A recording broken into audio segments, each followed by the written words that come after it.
concluded on applying the tactics to help you negotiate effectively for yourself and reduce your fear.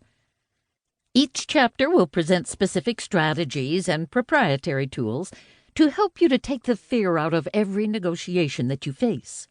The book will include many real-world examples to highlight how to use the tactics being discussed. Some of the examples will relate to negotiating in the everyday world, such as buying a car or purchasing a house. Others will focus on high-stakes negotiations with customers, suppliers, and business partners. Still others will focus on negotiating for yourself. The strategies and tools we will discuss will give you an advantage in all these situations. Chapter 2 will highlight how you can eliminate fear by putting the right issues on the table. Purposefully including issues in the negotiation that are important to the other side and easy for you to offer will allow you to focus the rationale on the other side and get more of what you want. Chapter 2 will also discuss common objectives that should drive the issues that you include in a negotiation. It also presents a unique issue matrix that can be used to assess the issues you are putting on the table before you open your mouth. Having the right issues on the table eliminates the fear of having an emotionally charged, contentious, single-issue discussion and ensures that you negotiate the right deal. People are also afraid to negotiate because they fear that the other side will walk away and they will lose the deal. This is particularly concerning when a negotiator does not have strong outside options. Chapter 3 discusses the importance of building your options. This chapter highlights that your best alternative to negotiated agreement, BATNA, is your biggest source of power in any negotiation. Because increasing your power will reduce your fear, building your BATNA is essential.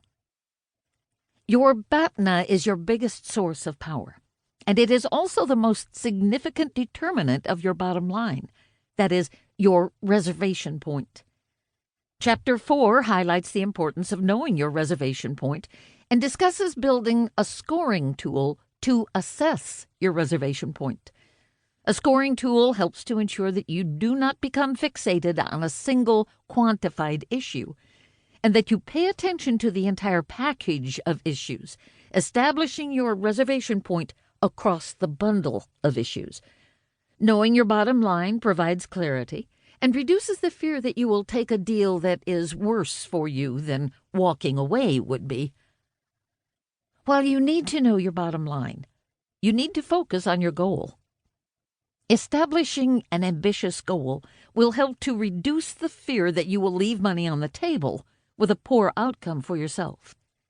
In Chapter 5, you will learn that your goal should be based on the weakness of the other side's options, that is, the weakness of their BATNA.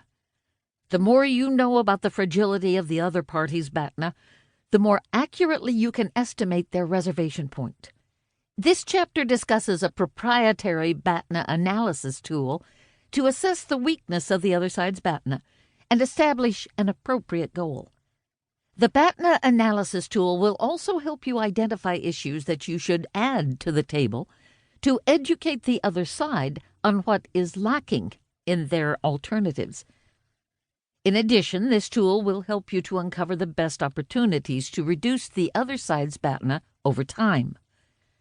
Companies lose millions of dollars a year because their negotiators do not establish ambitious goals. The material in Chapter 5 will help to mitigate this risk and decrease your fear of leaving money on the table. Once you have the right issues on the table and have completed an analysis of your goal, your BATNA, your reservation point, and the other side's BATNA and reservation point, you are ready to begin the negotiation. Chapter 6 discusses the importance of making the first offer and connecting your offer to a compelling message that highlights how your differentiators address the other side's pressing needs and challenges. People are often afraid to lead in the negotiation and prefer to let the other side go first. However, this chapter presents extensive evidence that making the first offer